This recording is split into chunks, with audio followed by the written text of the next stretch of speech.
Hey everybody, this is Philip J. Fry from Futurama, Pizza Delivery Boy. And right now you're listening to This Week in Geek. And you can find it on the web at THINGGeek.net. It's awesome. It's cool. Power on. Captain Power and the soldiers of the future. Earth 2147. The legacy of the Metal Wars, when man fought machine and machines won. From the hot, hot jungle a long time ago comes a cool, cool friend, my pal Dino. Denver, the last dinosaur. He's my friend and a whole lot more. Denver, the last dinosaur. Inhumanoids! Inhumanoids! The evil that lies within.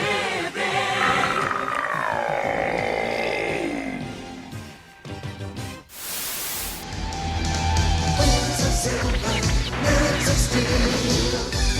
Silver hearts, partly metal, partly real. Silver hearts.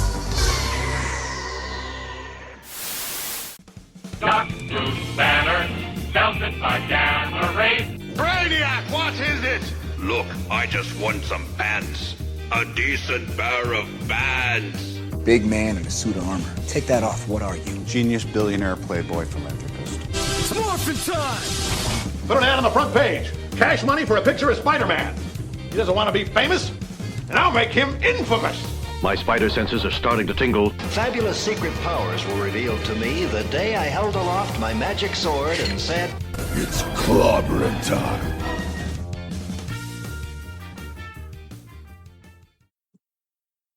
Hey guys, what's going on? You are listening to ThisWeekInGeek.net, and this is Sunday Funnies, our comics-based show, but more or less just anything kind of pop culture-y related to comics, Saturday morning cartoons, other ephemera, stuff that typically isn't a movie or a TV show. Doesn't mean we can't veer into that territory, but this is where we currently find ourselves. I'm Mike the Birdman. I'm joined with JT from Saskatoon.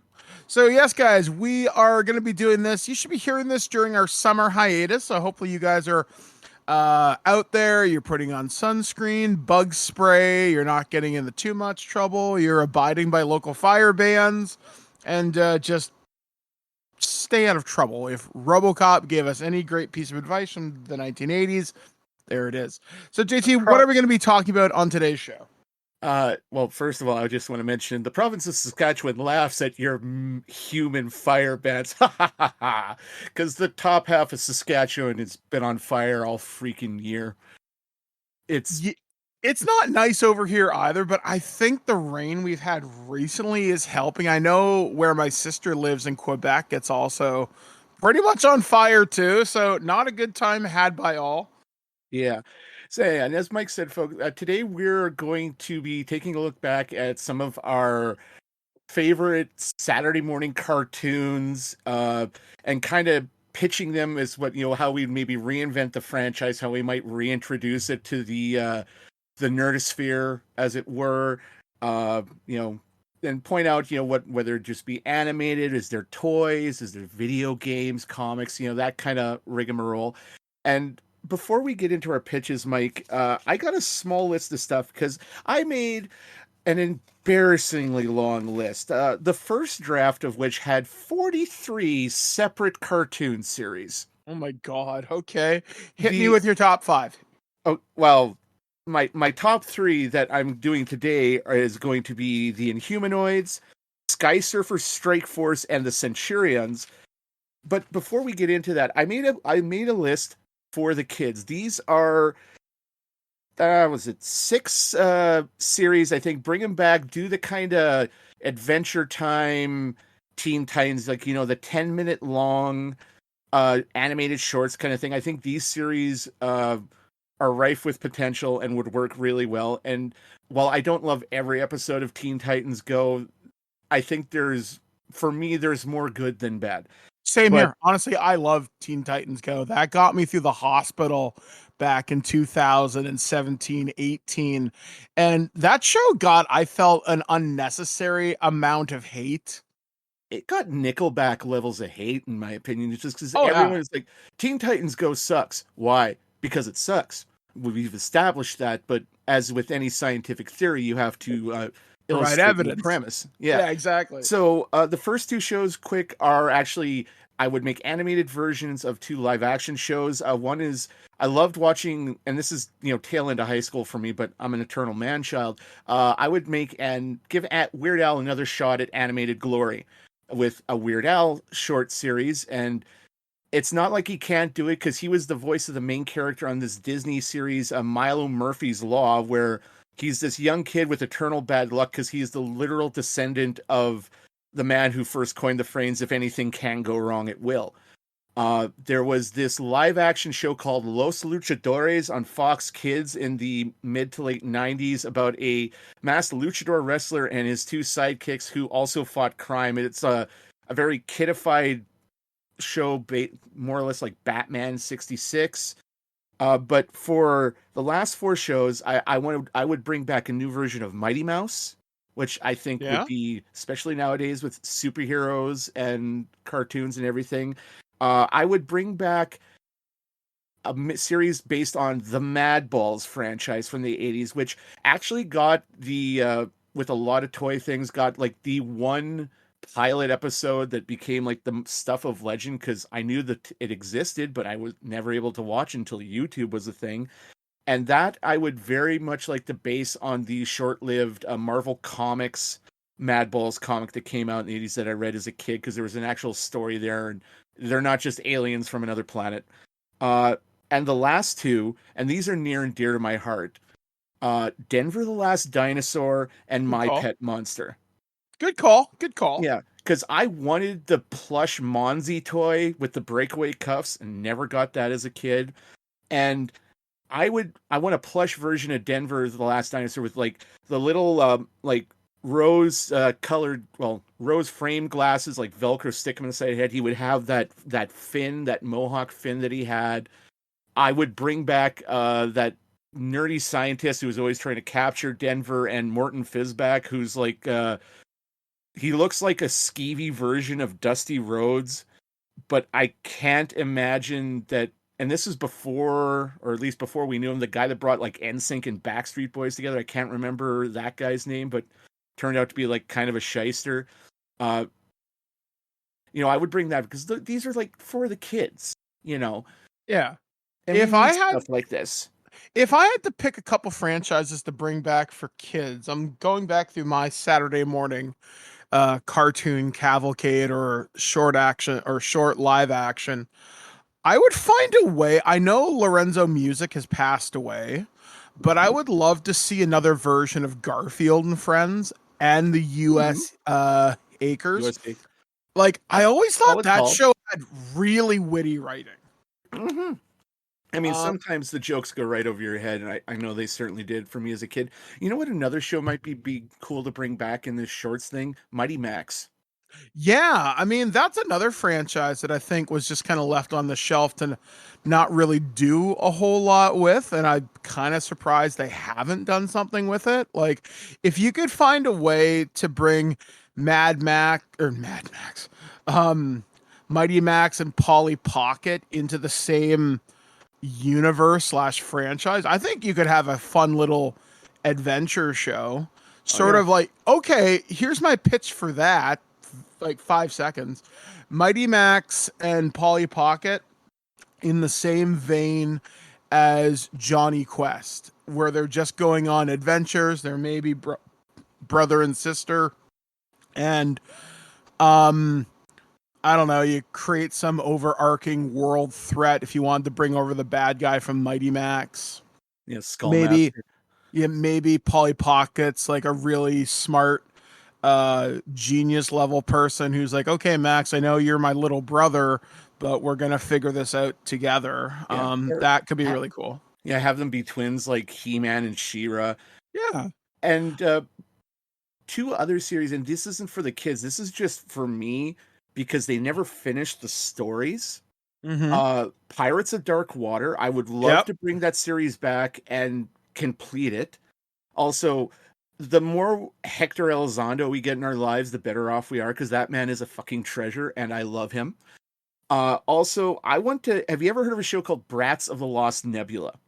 I have, but I've never seen it. Yeah, it was late 90s CGI like puppet show set in the future. These kids, like I think the oldest kid is like 14, that basically become the rebellion against this evil star empire, and the lead character was voiced by a voice hero of mine, Kirby Murrow, who sadly is no longer with us.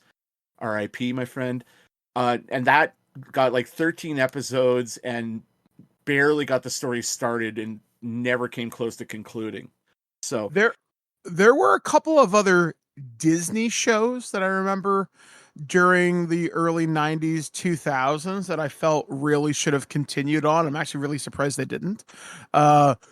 Goof Troop, you could do an easy reboot there where it's Grandpa Goofy, Father Max. Max now has his own kid with Roxanne.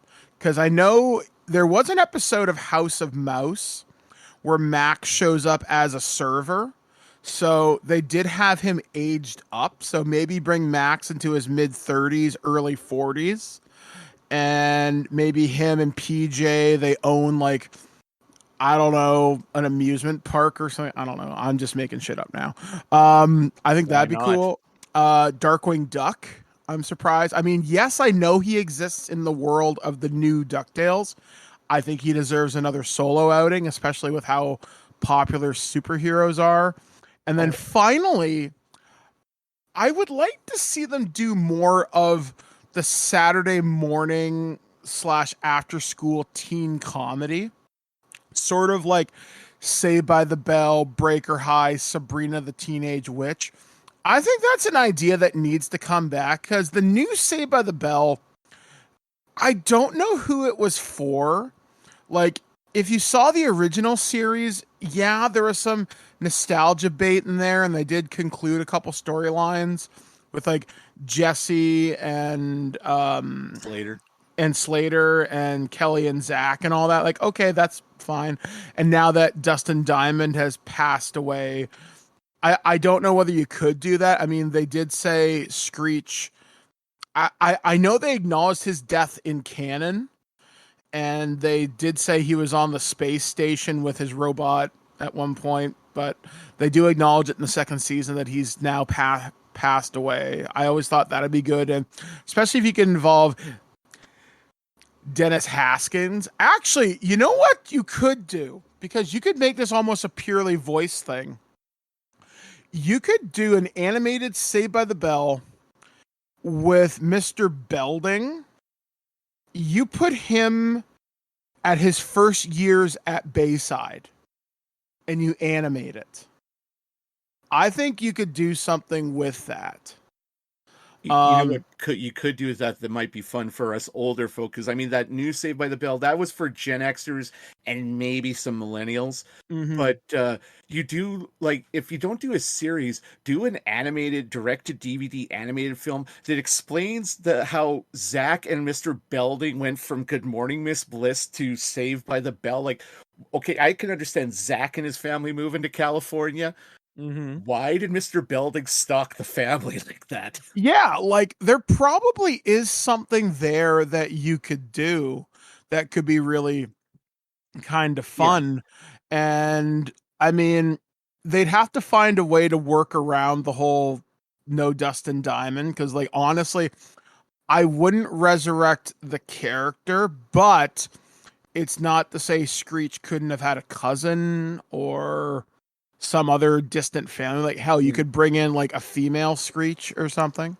Or you get somebody like Billy West, or another voice actor that could do like a decent approximation of Screech's voice, because I mean they've done that before with characters whose voice actors have passed, to honor, and it's done strictly to honor the actor. It's never been like that. And you bring up DuckTales, and I know the cast of Tailspin made a few scattered appearances in the background. Yeah, that's another show I'm really If surprised you could do never a came whole back. Indiana Jones style ongoing narrative, like especially if you keep it in the 1940s era that the original Tailspin was in, I would watch it every day and 3 times on Sundays. If you gave me a Gizmo Duck series with Lin-Manuel Miranda voicing Gizmo Duck, because that was easily the biggest get for me on that new. As much as I love the 10th Doctor, and believe me, I love me some David Tennant as Uncle Scrooge, Lin-Manuel Miranda is just like the cherry on the sundae that is Yeah. DuckTales. Yeah, like that was an exceptional, great grab for casting. Especially Okay. how he Gizmo Duck, and just oh, so good.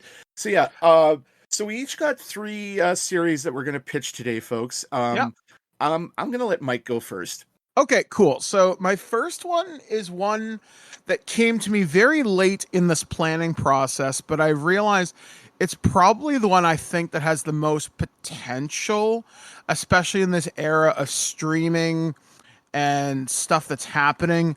But I can approach this from two separate angles. I can either do a continuation of the original Saturday morning live action television series, which was my first pick, is going to be Captain Power and Soldiers of the Future.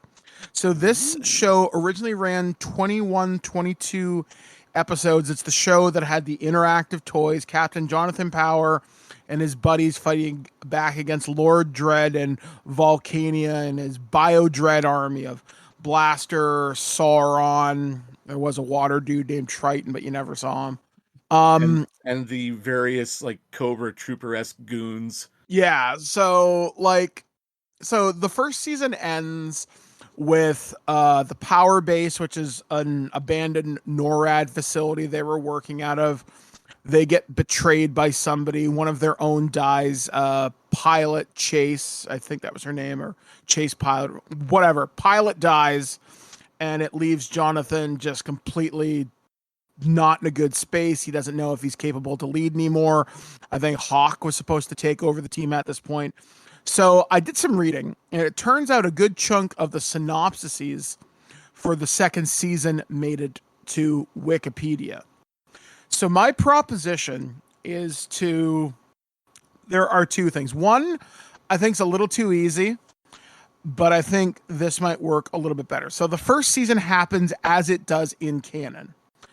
I want to continue the series in comic book form and then see what happens next. So my proposition is to do JT, you're a comic guy. So a limited issue series that can run 4, 6, 8, or 12 typically, right? Yeah. Well, I mean, miniseries are, I mean, generally speaking, are no more than say 6 to 8 issues. Okay. When you get up to a dozen, that's what some would consider a maxi series. So, but yeah, I mean, a dozen issues, you get a solid year's worth of stories out of that. It's not bad. Okay, so I want to do a limited series, and it would sort of retell parts of the first season, advance parts of the second season, and leave it open enough where if it was going to be a continuing ongoing thing, it could be. I would probably do 8 issues, and I would call it Captain Power Soldiers of the Future Heavy Metal War. And it would really go into the backgrounds of these characters, advance plots that were supposed to be picked up in the show, try and generate some interest in this. Because I see this, I really got to like thinking about it last night. It's basically a super mature version of Power Rangers RPM, where they were fighting the supercomputer Venjix. And I'm thinking you could really tell some adult storytelling here because post-apocalyptic stuff has been consistently hot for years. People like Power Rangers, but they don't necessarily agree with the, 5 teenagers with attitude. But if you make them military soldiers, you can tell more adult stories. And I think there's just a possibility there for the franchise to live on. Now, I know years upon years ago, there were discussions for something called Project Phoenix. I think that's what it was called. Phoenix Rising. Yeah, that's it. Phoenix Rising, and they were going to continue the franchise in some capacity. Now, there was even talk, because I was talking to people involved in the franchise, like, hey, if you need a guy to voice Lackey for an episode, I would most certainly do that for free. And they're like, okay, well, we'll certainly keep you in mind. I mean, obviously, nothing ever came of this, and the project has essentially been dead, as far as I understand. Yeah. But I figure if the right company were to pick this up, you could do a lot of interesting world building with this. Oh, yeah. And I would either go, because I need that vivid art style, I would do Boom Studios because of their work on Power Rangers and because the level of writing that has elevated the Power Rangers IP, in my opinion, or maybe IDW, and I'd pull some of the Transformers artists out of there. Maybe the guy who did anything from probably the artist who did Last Stand of the Wreckers. Anybody who knows how to draw humans well, not early Infiltration, just because I wasn't a huge fan of the art style. I mean, it did eventually kind of grow on me, but I need something super vivid, super bright, somebody who can do mechanical well.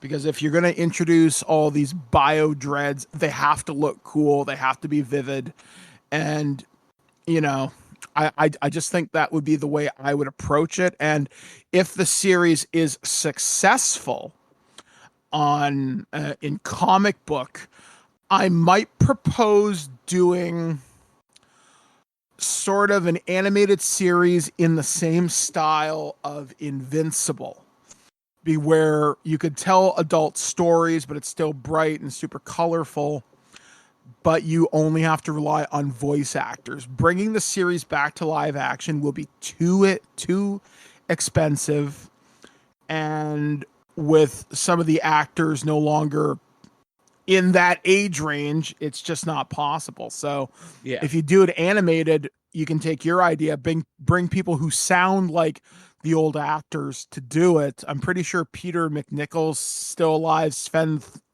Thornton is still around.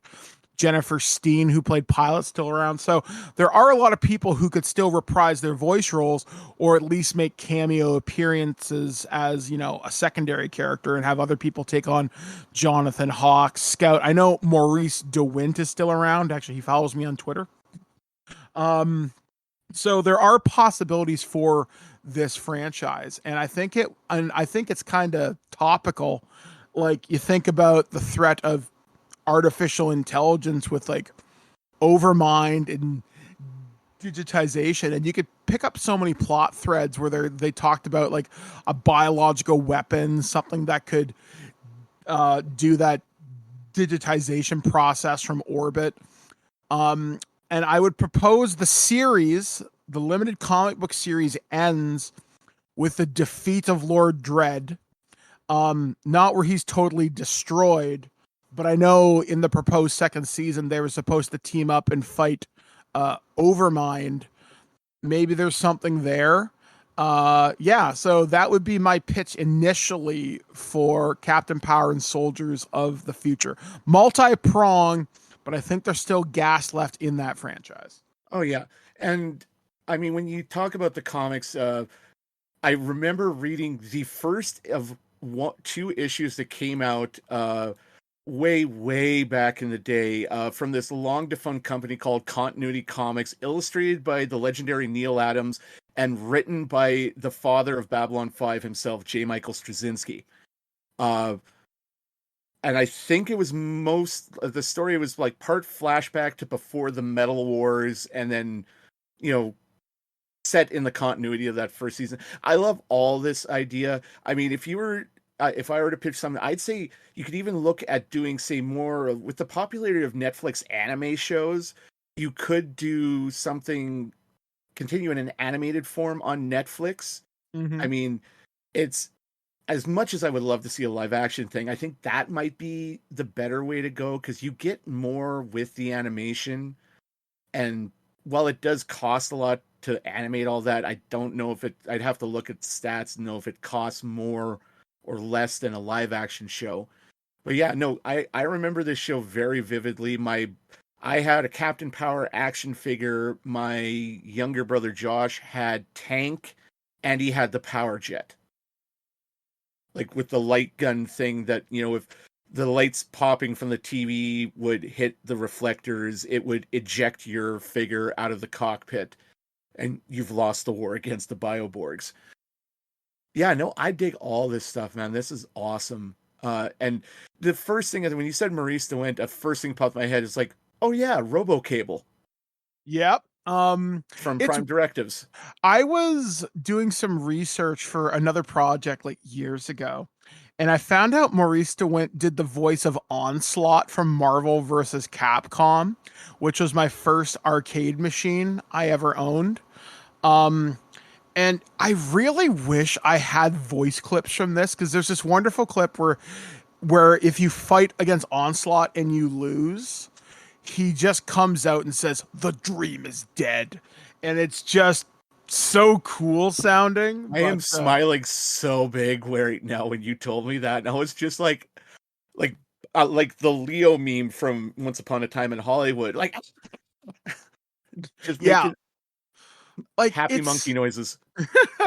But yeah, like Captain Power, I think is one of those things that has, like I said, it's got legs in it. It's got the possibility of mature kind of storytelling. You can tell it in a variety of different formats. Bring back J. Michael to write a couple. He writes the season opener. He writes the season finale. And he writes a two-parter in the middle, and let a few other people in sci-fi who are fairly well respected tell those stories. And I think he got something great. Oh yeah, and plus he could stay on as, like, a consultant, executive producer. Yeah, something like that. No, that's all around. I love that idea, Mike. For me, the first, like I said, I mentioned the three already. The first one I'm going to give to you is the Inhumanoids. The Inhumanoids, that for the folks at home that don't know, was a short-lived, I think it only had like 13 episodes, came out of the Super Sunday block of animated shorts that was all done by like Sunbow Entertainment and Marvel. Had stuff like Gem and the Holograms, Bigfoot and the Muscle Machines, Robotics, and they're all like little 5 to 10 minute animated shorts. And it was like a precursor, like where they do stuff nowadays like that online and you vote, and this will get a full-fledged series, of which Gem and the Holograms is the one that had the most legs, because it ran for a total of that golden number of 65 episodes for syndication. Now, the Inhumanoids is, I would consider this is one of the first tastes I got of body horror, of kaiju monsters, just stuff that was outside the normal superhero cartoons that I watched at this point as a kid. This all came out in 1986. The original series followed these four scientists dubbed Earth Corps, this government-funded geological sciences team, who have these funky encounter suits that they use to like go on expeditions below the Earth's crust, and they come across these three kaiju: Metlar, Tendril, and Decompose. Metlar is this weird, chunky, like fire-breathing monster of indeterminate animal origin. It kind of looked like a dog if a dog was a lizard, kind of thing. Tendril is this mass of walking vines and about as smart as your average compost heap. And Decompose is a giant, like, this boy is thick with two C's, decomposing zombie with the voice of Cobra Commander, because he was voiced by Chris Latta. And they are freed by this evil industrialist, Blackthorn Shore, who cuts Earth Corps' funding as they start to combat the Inhumanoids. His sister starts funding them, gets her own funky encounter suit. They find these other species of inhuman creatures under the Earth's core called the Mutors. Specifically, there is a tribe of rock people called Granites and a bunch of tree people called the Redwoods. And they fight these monsters. Like, it's literally these four guys in like jacked up Iron Man suits fighting kaiju, and they win.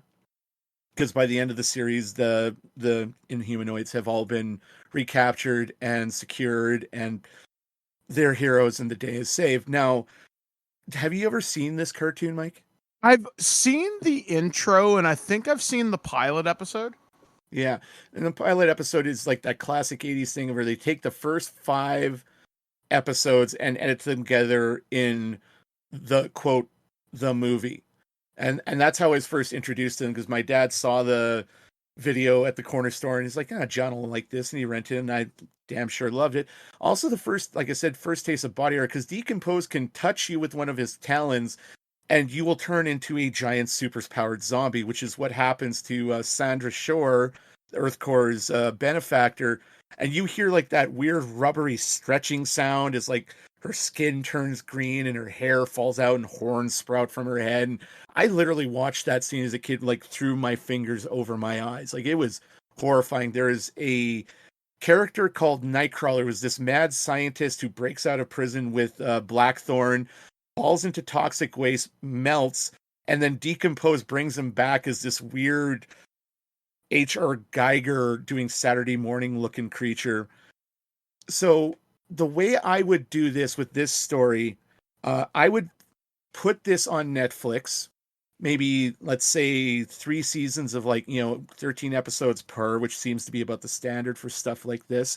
Because I want to take advantage of language and animated violence and gore. Because I think you not crank it up to 11, but definitely crank it up from what it was even for the 80s, because it's part and parcel of this.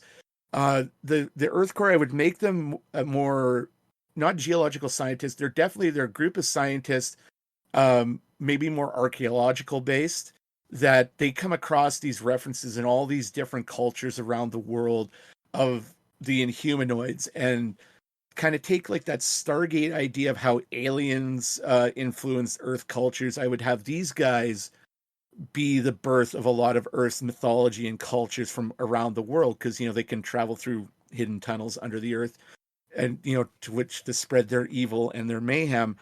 But the Earth Core are discredited by Blackthorn, who they don't know he's doing it, because he's actually their benefactor. And I would have this an ongoing thing through the first season, where he's just trying to profit off of their work, because he's this obsessed collector of occult ephemera.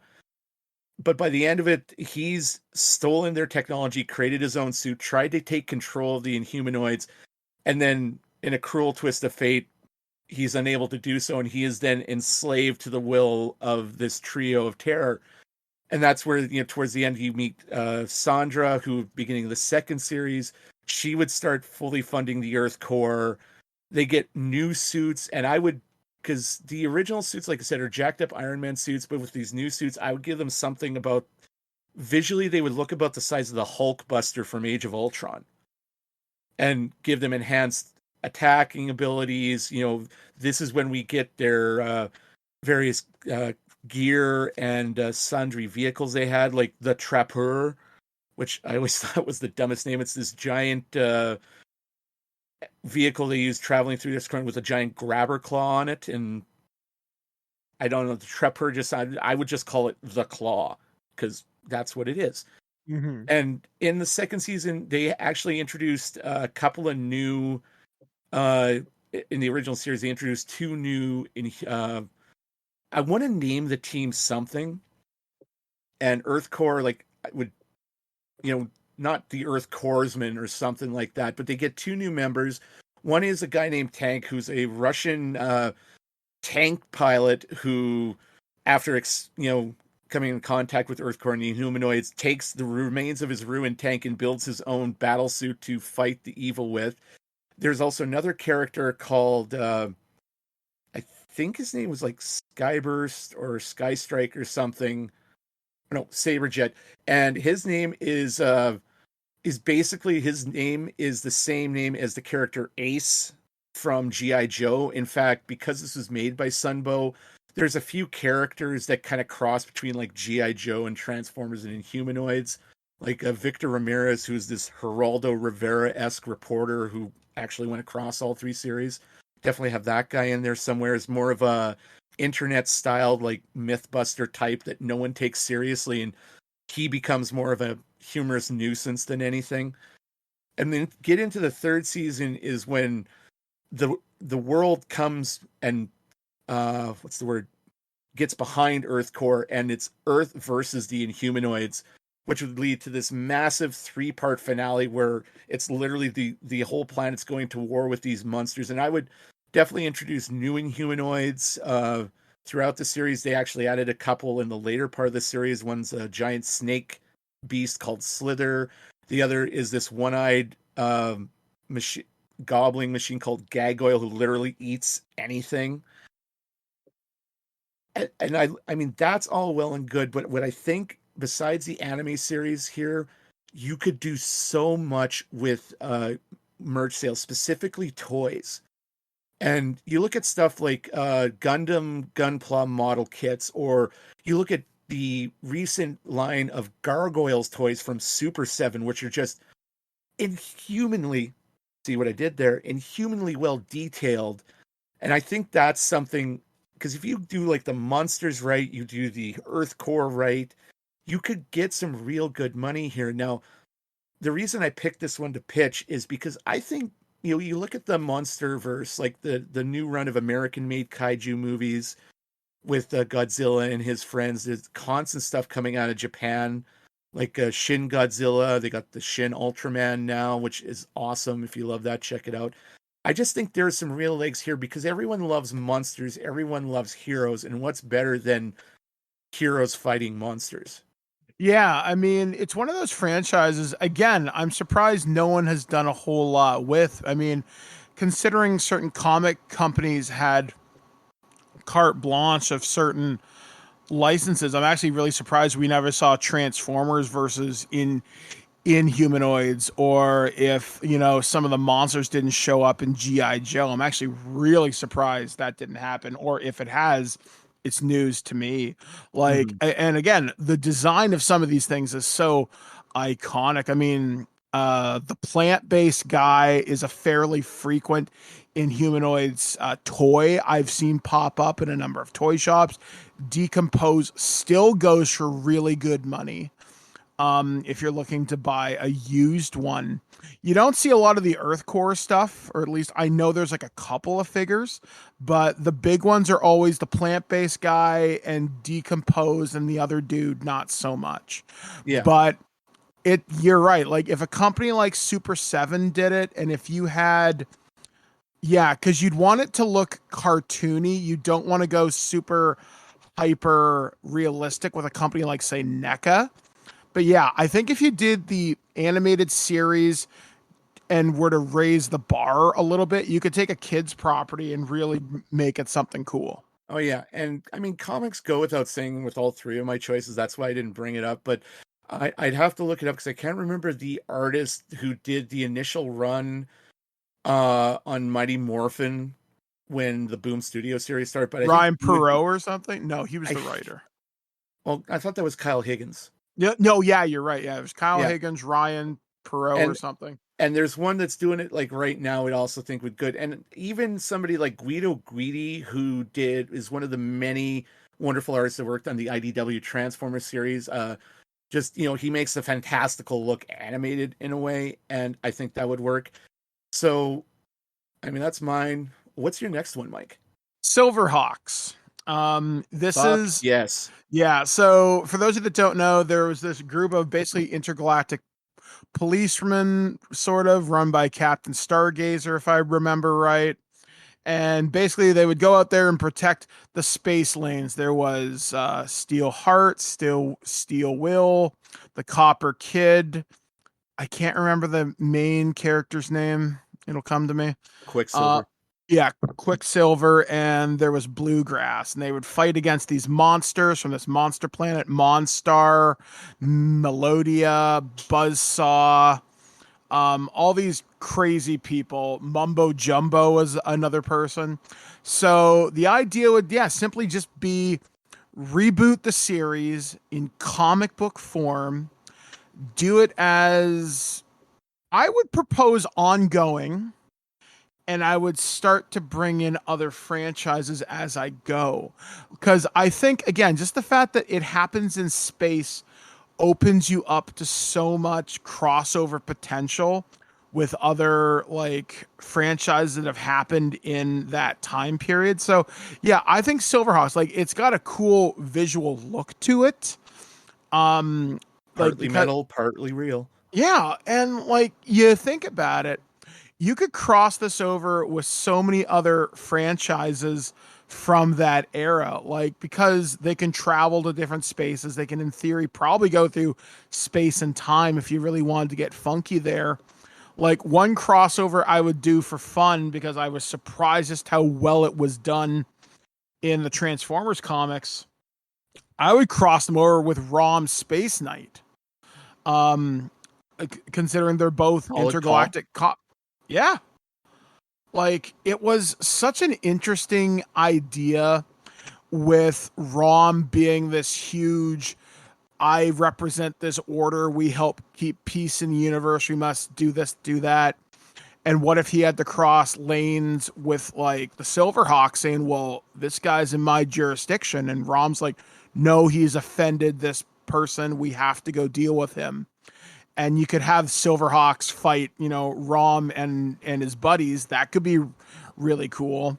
But you could also, even for like kind of one-offs here and there, you could bring in a Cybertronian scout ship. You could have them fight a couple of low-level Decepticons. The Silverhawks could go by Earth. And actually, they could go by Third Earth, because that was my next thing I was gonna do. Yes, great minds, motherfucker. See, like, and that's a like thing too. Like, there are so many of these space-based series that can cross over. Like, honestly, I had a three-way crossover proposed between Silverhawks, Thundercats, and He-Man. You could very easily have them happen, because Eternia is its own planet, Third Earth is its own planet, and who's to say Monstar doesn't team up with Mumra and Skeletor to, now they've conquered their planets, now they want to expand their range, but they need help. So with Skeletor and Mumra's magic empowering Monstar, maybe the Red Star now grants him more power, and all of them have to team up. So Quicksilver, Lion-O, and He-Man have to fight back against mutants and Skeletor's goons and all this shit. Like, I know exactly. The climax fight is He-Man is given like an armored suit based on Silverhawk technology, and he wields the Sword of Omens alongside the Power Sword as he goes into battle against some weird combo of Mumra, Monstar, and Skeletor. Yeah, like, again, this could be really good, and I would do it in comics, because, again, you could do so much with it. I would have the final battle. I would have the culmination of all three series happen over the course of like a 5-issue mini series, and I'd make them double length. Yeah. And just really go all in. I want bright, colorful art. I want big art. I want big splash pages. And each of the finale books, let's say you conclude it in 3 double-sized things, alternate cover art for each thing, one done in each of their original styles of their cartoon, one done in hyper realistic, and then one done in like anime or something like that. And I really think you could bring some life back to the Silverhawks franchise. Again, it looks cool. You can do so much stuff. There's so much art that happens with like space stuff. Like, you could also make the Silverhawks, like, you could introduce new characters who are scientists. You could add some more lore, like how does a person become a Silverhawk. So you could add like a war story in there, saying I was injured protecting, I don't know, some planet, and the only way to save my life was to undergo this procedure. And yeah, like, I think there's a lot of cool stories that could be told with this franchise, because the original Silverhawks, I think it ran 65 episodes. I think it ran a really long time. you could do something with that. And I don't know. I think it'd be cool. I would not translate Silverhawks to live action. Anime series, yeah. Anime series, one season, one and done. But I would definitely think comics would be the way to go. Because, again, you can pick up on nostalgia. You can bring in all these franchises as long as someone has the rights to them. But the first run of the comics to see if it'll stay on, you focus purely on Silverhawks lore, you build it out, you make these characters something special. And if you wanted to, if the series sells well during the year, you do what IDW did and you do spotlight issues. You could do spotlight issues on the twins, the Copper Kid, stuff like that. And a comic with little dialogue can be good, as we've seen with like anything that Devil's Due did in IDW and even Marvel did with Snake Eyes. You can tell a compelling story with little dialogue as long as it's done well. And I don't know, as much as the Copper Kid looks stupid, maybe there's something there. So I think don't like somebody from the Planet of the Mimes, Mike. Come on. I would have to find a way to retcon that to not be stupid. But I think there is good storytelling in there. You just need the right people at the helm. And Silverhawks, it's hell, you could even bring in, because I know they wanted to mirror the success of Tiger Sharks to a lesser extent, but Thundercats, you could have the Tiger Sharks be supporting characters because it's pretty clear they establish in the same kind of universe. So why not? Well, yeah, and for those that don't know, folks, Thundercats came out first. That was done by, was that Ruby Spears? I think maybe it's the same animation. It was the same animation company that did Silverhawks, which came after, and it was drafting on the success of Thundercats. And they tried a third time with Tiger Sharks, which is about a bunch of superheroes who dive into this weird swimming pool inside their shark-themed ship, and they turn into like half man, half fish people and defend this water. I think the planet was actually called Oceania or something like that. No, I love Silverhawks. I think I had Mumbo Jumbo as this weird, like, kind of robotic Minotaur man. Yeah. One thing I loved about the toys was they all, like, a lot of the characters had like that vac metallized paint on that, you know, chips after a few years. But every hero, every villain had their own bird themed sidekick that would turn into a weapon. Like Mumbo Jumbo had one that turned into like this giant warhammer. Tallyhawk, basically, you could click his lings together to like grab stuff, and he would fly it back and give it to Quicksilver. All sorts of cool. Bluegrass, who is Hick Lion-O, because he was voiced by Larry Kenney, had his bird guitar sideman. And he's the only Silverhawk folks who can't fly. He pilots their ship, the Silver Mirage, and just jams out to country rock while the rest of the team is fighting space crime. Yeah. Now, my second series, I'm just going to give you, it's a 3-word name, Mike. I want you to tell me yes or no if you've seen or heard of this show, Sky Surfer Strike Force. I remember the toys. I didn't know they were toys until 2 days ago, motherfucker. I ran across this. It was a, I'll tell you when I ran across this on the old C-band satellite dish, you know, like that 2-ton piece of metal would sit in your backyard and takes like 2 minutes to tune into a satellite to watch cartoons. I found it on some weird side channel where they just aired cartoons for some reason, like no commercial, it's just episodes. And that's how I found Extreme Ghostbusters, oddly enough. It was also animated by Ruby Spears. I'm just going to read the wiki explanation of the series. A mysterious explosion causes the destruction of an artificial intelligence lab that kills scientist Adam Hollister, who is framed for the incident in the aftermath. His son Jack sets out to prove his father's innocence with the belief that someone else was responsible. This someone also stole an experimental computer brain, merged it with their own, and became the super criminal Cybron. who then founds a team of wrongdoing bioborgs to aid him in his schemes. To fight Cybron and his forces, Jack and his 4 friends become the Sky Surfer Psych Force, a sky-themed superhero team. Now, if someone had just told me that off jump when I was in high school, I still would have watched every episode of the show like I did. Because this is basically an anime version of a Power Rangers-esque series. They get these watches that it's basically like the standard morpher sort of thing. They get these watches that transform them from their civilian clothes into their gear. They all have these funky little cars that look almost like dune buggy-esque, like they're not the size of other vehicles.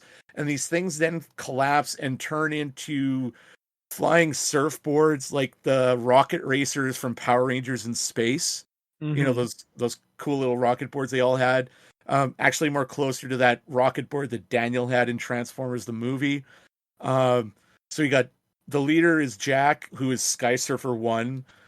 His friend Mickey, who is crazy stunts in this like weird kind of swashbuckling pirate type costume. Kimberly, who is Sliced Ice, who's like a cyber ninja.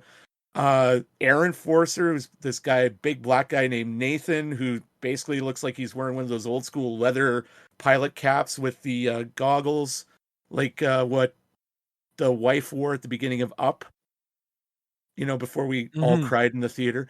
And he's got like missiles and guns and everything strapped all over his body. And Brad, who is Sore Loser, who's this weird anime looking guy with, he throws boomerangs and he's got this giant one stuck on his back. Not the least bit aerodynamic, by the way. And you have Cybron, who basically looks like a weird cyborg version of the Pope with his like big cone head cyber brain. He's got weird, like this guy who looks like an anthropomorphic grenade called Grenader. Replicon, who's a blue-skinned shapeshifter with red hair, totally not ripping off Mystique from the X-Men.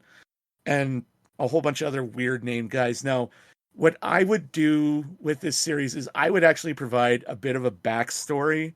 And again, it would be an animated series, not necessarily Netflix. This might be able to be like on Cartoon Network for like a boys sort of thing. Although girls can get involved too, because one of the heroes is Kim, the girl.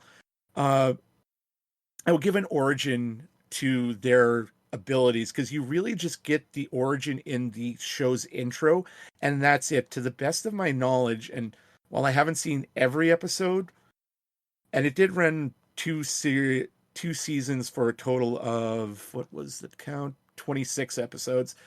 You never get an origin for how they got their gear or how Jack found, evidence that suggested his dad wasn't responsible for this explosion and theft. So I worked that into the show. And I'm just going to put a picture in the chat for Mike to see, folks, because this thing has to be seen to be believed. Now, if I remember what we were using, and it's not... Just use Facebook. It's easy. Yeah. I'll put it in the other Facebook chat here 1 second. But yeah, it's kind of intense, these toys, but these are exactly what they look like in the show. I mean, it's anime AF. Yeah. I want these toys, but the reason I love this is I think we could do... It's like how we have WWE Wrestling, which is the show, and you have AEW, which is a worthy contender. And everybody loves Power Rangers. It's still one of the biggest brands out there. And I think something like this, give somebody an alternate. You might not want to drink Coke all the time, but, Pepsi's there too. Mm-hmm. And this is something that I lean to. The reason I brought it, this is something I want to lean into a little more heavily. Like I want a toy line. I want figures. I want transforming cars. I want the villains. We give them a headquarters, which I'm partway into designing because I went a little too deep in working on my pitch for this one. But it's just your standard good versus evil, heroes versus villains sort of story, which I think is really lacking in a lot of cartoons nowadays, because everything's either a reboot of an old franchise, which I'm not 100% against, but there's nothing out there just kind of be fun and exciting. And that's the biggest thing I wanted to do with this, is have a fun and exciting show for kids to watch. You know, go back to the 80s with, I don't care if the cartoons I watched as a kid were somewhat predatory with their advertising with the animated series and the comics and that. I wanted to read G.I. Joe. I wanted to play with the Cobra Terradrome, and I wanted to read the Marvel comic book because it spoke to me. And I don't think kids have something that speak to them like this nowadays. Agreed. Very very much so. Like it's one of those franchises I'm not totally familiar with. I remember seeing the toys. I actually had this mixed up with Sky Raiders when you initially brought that up. Sky Raiders and Air Raiders, if you remember those toys. Oh dear God, I do. Yeah, and there was another one. I think it may have still been Air Raiders where you had a string and you could Sky attach Commanders. Sky Commanders. Yeah, I had actually those own too. that DVD, so I know, big shock, right? Yeah. And actually, the coolest thing I want to tell you, Mike, here before Yeah. we keep going, is all the episodes of Sky Surfer Strike Force are available on YouTube. The DVD, it was out in DVD, but I think it's way out of print. So my last series is again continuing on, and we kind of hinted at it, was Thundercats. And I decided, so I remember years ago, and I never knew if it was produced, but I guess it was. I watched the intro to Thundercats Roar. Holy shit, how the fuck did this get greenlit? And I know the other Thundercats series that aired in the early 2010s was really well received, but nobody watched it. So the franchise has essentially been dead since then, with the terrible Thundercats Roar being the last thing that it ever did. So Thundercats, I would do as a comic book for cost saving measures, honestly. And again, seeing on the success of that franchise. So the series ran for 130 episodes. I didn't think it ran that long. Honestly, Oh, yeah. like I don't remember seeing a vast majority of it then. Like, holy crap. Like I had a lot of the toys. I had Lino, I had Chitara, I had Tigra, I had Panthro. I never had a Thunder Tank, but I always wanted one. And I got to play with a Sword of Omens toy once. And there was a man at arms from like years upon years ago where he built a functional Sword of Omens, and it looks fucking awesome. But yeah, I would honestly, I think I would retell the vast majority of Thundercats. I would take the power, I would take the Go-Go Power Rangers approach to it, and sort of lead up to what led to them leaving their original home planet and crash landing on Third Earth, and really do a lot of character pieces with that, like really flesh out Tigra and Chitara and Panthro and all that. And I would really try and make Mumra seem like a more sinister villain, maybe get into the heads of the mutants of Plundar, like what makes them so special, maybe really kind of get into them. I know there was like the pirate rat guy, Ratilla. yeah, like I think there's a lot of, because it has such a big cast of characters, you could probably pull the Transformers thing where you do spotlights on certain big characters. Like you're not going to get like spotlight fucking Ram Man or whatever, but you could probably get some real interesting stuff if you looked like who was Mumra before he started talking to the spirits of ancient evil and stuff like that. Like you could really draw some Lovecraftian horror in there if like you really wanted to. And again, because the series has that anthropomorphic person art, it could be so bright, it could be so vivid. And again, I would pick Boom Studios to do this because of their work on Power Rangers. It looks so good. Like those pages move. Oh, yeah. And sorry. Yeah. And again, because it happens on Third Earth, you could so easily cross this over with Silverhawks. You could cross this over with He-Man. Just the thought of Lion-O and He-Man crossing swords, the Power Sword and the Sword of Omens, Skeletor and Mumra fighting, even if you never involve the Silverhawks. That would be awesome. Like if Skeletor travels the third Earth to find more dark sorceress power, and Mumra says, well, fine, I'll give you the power of Grayskull, but in return, I need your mutant army because mine is incompetent. And he's like, okay, fine. That could be a really awesome, like, five book mini series, and you do it sort of like the TMNT Power Rangers kind of crossover. And hell, you could even bring in the Power Rangers. They get transported to Third Earth because Zordon sends them there looking for something related to the Zeo crystals or something. Like, you could do that. I mean, you could do that, but I mean, Third Earth is technically like this far future post-apocalyptic sort of thing.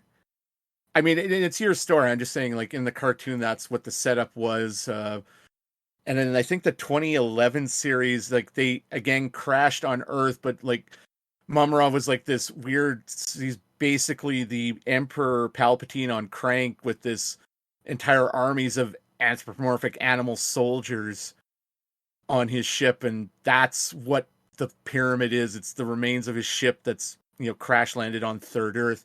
But yeah, no, Thundercats would be great. There is, again, the thing I think a lot of these series that we pick, folks, is because we each see so much potential in these series. Like, there is so much that could be done if you take it this way or that, as you've heard us gush and gush over each one. I know toys I would definitely love. You look at all the Thundercat stuff that Super 7's been doing the last few years. Yeah. Like they brought out like a full-size Thunder Tank that you could put the entire cast of Thundercats in there. Always Panther at the wheel because no one drives his baby but the baddest man on the planet. I would love it if they did, at least in the Super 7 series, and certainly with yours, I would love it if they did a new version of Hashiman, who is this samurai character that is at first an antagonist and then becomes a loyal friend of the Thundercats, particularly Lion-O, because they're both sword fighters. Also, that character was my dad's favorite when he used to watch that cartoon with me as a kid, so I'd kind of like to see that happen again to honor him in some small way. But yeah, and one thing I haven't mentioned at all from most of the series we talked about, folks, they all had kick-ass theme songs. Yeah. Or just kick-ass intros, because Sky Surfer, Strike Force, and Captain Power didn't really have theme songs so much as they just had really intense intros. But I mean, Silverhawks and Thundercats have like top 10 all-time greatest, like, get you pumped up, hell yeah, kind of energy infused theme songs. So I can't wait to see this comic book, Mike. Yeah, like, honestly, it would be something I would love to do. And just the crossover potential is unlimited almost. Like, you could easily bring in Silverhawks, He-Man, limited. You could probably bring in Transformers if you wanted to cross over that. G.I. Joe, in theory. Like, you could create this Saturday morning universe, and it really wouldn't be that hard. I mean, everybody's now used to this idea of multiverses now, so why the hell not? I mean, you just have to ass pull away for somebody to open a dimensional portal and G.I. Joe gets sucked onto Eternia or Third Earth or something. Yeah, like, again, there's just so much potential here. Now, I guess as we begin to close things out, there are some shows, and this is just going to be me throwing a kind of a curveball at you, I'm surprised haven't come back but are rumored. I know one show that's been rumored to be in development for quite some time, and I think we're supposed to see something on it soon. I know we're supposed to get a new Ghostbusters animated series at some point from Netflix and Sony or something like that. I know that's been on the table for a while. Ghostworks, which is like the production company for all things Ghostbusters. I have heard the rumors about that too. I haven't seen or heard anything in quite some time. Yeah, it's been like a while. Another thing, I'm kind of surprised with the Power Rangers franchise. I know once they're done Cosmic Fury, things are changing up again. I really think Netflix should strike while the iron's hot and maybe unite, keep the idea going from once a Ranger and have Trini's daughter be a part of a new team. I'm really surprised that hasn't come up in conversation. I really hope she shows up in the comic books at some point. I'm trying to think of what else would be something that I don't want to like.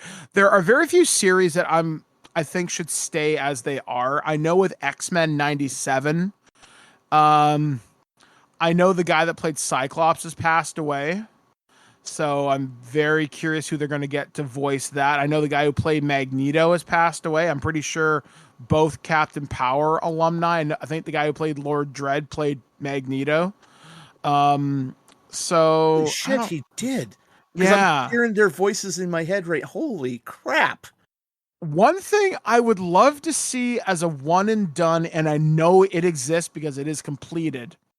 There is an Aliens anime that Disney is sitting on right now. It is completed, fully voiced, fully completed, everything, but it's sitting in a Disney vault because reasons. Okay, but this isn't that purported 90s animated series that they had or that everyone said existed or they were going to put out for that Aliens toy line in the 90s, right? This is newer than that. Yeah, like this is within the last 15 years. Now that Aliens proposed idea, again, could that work? Yes. Should it work? Probably not, because there is the big budget FX show that's happening, and I think if they're not writing scripts, well, no one's writing anything right now, but I know it's supposed to be in production really soon. They did show off the face hugger on Alien Day a couple of months ago. So that's something I would probably like. I think if Disney wants to see how much money is in this franchise, throw the anime film up on Disney Plus, see how it does. Say, okay, guys, for a limited time, it's only going to be up for 3 months, and if we like what we see, we'll make more. Yeah, I think that would be a really good way to do it.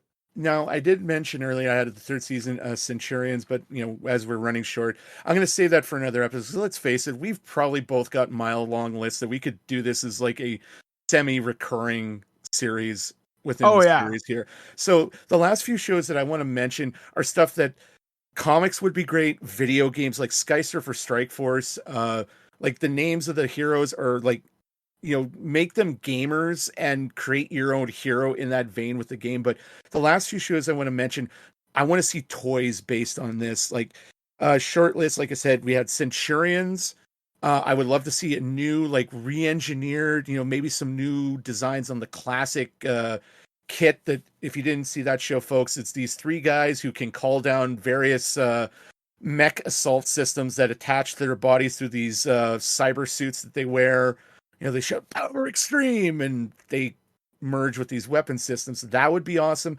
The one thing I would do with that show, Mike, is I would give Max, Jake, and Ace their own call signs, because it just to make them something of like not secretive, but they're like specialists working for the World Security Council to fight Doc Terror and his cyborg army. So Max Ray, the sea guy, is Guardian. Jake Rockwell, the land operations specialist, is Spartan. Ace McLeod, the pilot, is Sentinel. But I would do Centurions, I would do Cops, I would do Saber Rider and the Star Sheriffs, and King Arthur and the Knights of Justice. Because these are all, like, you watch these shows, how are there not, like, 2 or 3 waves of toys from each of these things? Especially King Arthur and the Knights of Justice, which has one of, dare I say, the most metal intros in animated history. And just because I would love to see modern toys based on these characters, the old Hanna-Barbera heroes like Birdman and Space Ghost and the Herculoids and Mighty Mightor and the Galaxy Trio. Just get these old Alex Toth designed Hanna-Barbera superheroes from the 60s made. And as one last call out, a series that I love for some reason was the second animated incarnation of Action Man. Because it was this whole take on the whole Max Steel thing where you buy like various different like it's a male version of Barbie, folks. Action Man was this extreme sports star who, because he was experimented on without his knowledge in high school, he has this weird mental superpower where he can see any given situation and he can dial in on the best course of action to accomplish his goal. So if there's a fire going on, he has to rescue this kid, and there's like 2 or 3 things in his way, he can use 2 of those things to create the perfect bit of chaos to knock the fire out and rescue the kids. And plus, this came out when extreme sports were huge in the 90s, Mike. Like, I'm pretty sure you know this show. Oh God, yeah. I just love that. And pardon me, I would love to see that show come back. I'm going to put that on the list with Brats of the Lost Nebula and Pirates of Dark Water, because while the show did come to an end and it didn't end on a cliffhanger, I just wanted to see more of it. One thing that'll be my final mention here, I think the show should leave live action and go to animated, just because you can do more with a voice cast. The Halo show. As much as I love some of the costumes and some of the casting choices, the Paramount Plus show strayed entirely too far from the source material. And I think by bringing it back to animation, you might be able to course correct. I mean, if you still wanted to keep it in the Silver timeline, I'm sure you could figure it out. But rather than wait like years between seasons, maybe it could be a little quicker in animation. This way you're not burdened by sets. You're only burdened by what your artist can draw. Even if you wanted to do it in that hyper realistic 3D animation style, like, I don't know, like Starship Troopers, which is another show that I really wish hadn't left the airwaves. Hell, you could reboot that to be like Band of Brothers, except with giant bugs, because why not? But anyway. I have a sad now, Mike, because I honestly tried to convince myself that Halo TV series was a fever dream that I had. And now you've confirmed its existence, and I'm sad. See, there are parts of the Halo show that I like because I'm a huge Halo fan. The only thing I liked was Pablo Schreiber in the suit with that voice. That's literally the only thing I liked about that show. I liked that they brought in Jen to play Cortana. I was very happy they didn't recast her. The girl who plays Halsey is pretty great. But everything else in that show, it kind of falls so flat. But we'll see if it continues. Supposedly they're shooting. We'll see.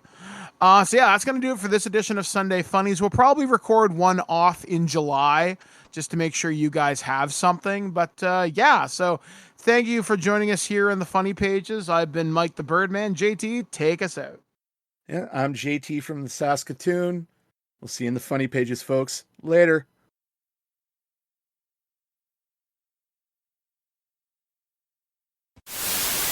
At no point in your rambling, incoherent response were you even close to anything that could be considered a rational thought. Thanks for listening to this episode of This Week in Geek. Hungry for more? Check out our website at thisweekingeek.net. You can subscribe to the podcast, browse our Twitter and Instagram, and leave your thoughts on today's topics. If you'd like to give us some feedback, send us an email at feedback@thisweekingeek.net.